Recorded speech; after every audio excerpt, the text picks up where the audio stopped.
I'm Duan. Welcome to PD Tech for another professional guide. And I'm Peter. Looking for more than just a tutorial? Head over to pdtech.co.nz to see how we can manage this all for you. In this video, we teach you to review and complete financial settings in your organisation. Click Accounting, then choose Accounting Settings. Select Financial Settings. A financial year end is the date that ends a period for tracking business finances and is often used to calculate how much tax a business owes at the end of the accounting period. The date entered here is the date entered when the organisation was first purchased and will affect the reports you prepare in Xero. If you need to change the financial or fiscal year end, click Change. Changing the date before you've entered any data in Xero is fine. If you enter data in Xero, then change your year end, it may impact the financial data. If needed, use the drop-down menus to select the correct financial year end. We'll keep the year end as the 31st of March. Next, you can enter details about sales tax for your business. First is the tax basis, which has two different options. Operating on an accrual basis means your sales tax return is calculated based on the date sales invoices and purchases bills are issued.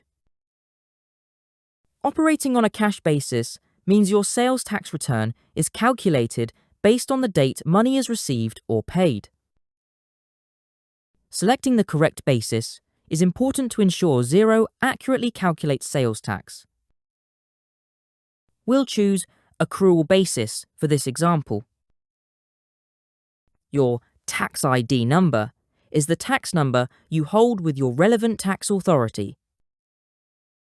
The tax ID display name is the common name for sales tax in your region, such as GST or VAT.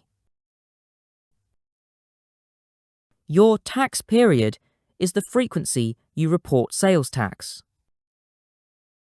Some of these settings may appear different depending on your region. If you're unsure of any of these settings, use the Help icon to find information about the financial settings page for your region in Xero Central. We also recommend working with an accountant or bookkeeper to ensure these settings are completed correctly. Next, you can set tax defaults for sales and purchases in Xero. Generally, these can be left as the default setting of tax exclusive, which means when you enter an amount on a sales invoice or purchase bill, Xero will add sales tax to that amount. The other options are tax inclusive, which means when you enter an amount on a sales invoice or purchase bill, Xero includes the tax in that amount. No tax, which means Xero will not calculate any tax on amounts you enter. Or based on last sale, which means the tax will default to the same as the previous invoice or bill you entered. An accountant or bookkeeper, or a user with the advisor-user role, should use lock dates to close an accounting period. The last option is the time zone. Xero uses this to timestamp actions in the organisation, as you can see in the History and Notes section at the bottom of the screen, so confirm this is correct.